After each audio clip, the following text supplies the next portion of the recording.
गावातली पोरं चालत आली आणि पवनला लपून बेंद्राला देवाच्या पाया पडा गावात घेऊन गेली.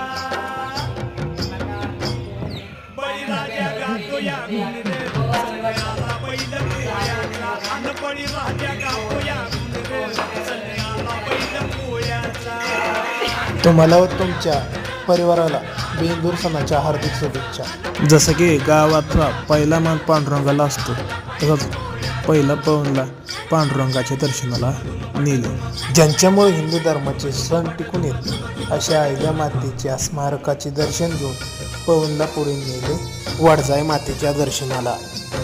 वडजाईचं दर्शन घेतल्यानंतर बाकी देवांचे दर्शन घेऊन पोरं परत गेले पवनला घेऊन राहणार. तर मित्रांनो, आपला व्हिडिओ कसा वाटला सांगा कमेंटमध्ये. आणि आपला पवनला कसं नटावलं आपल्या गावातल्या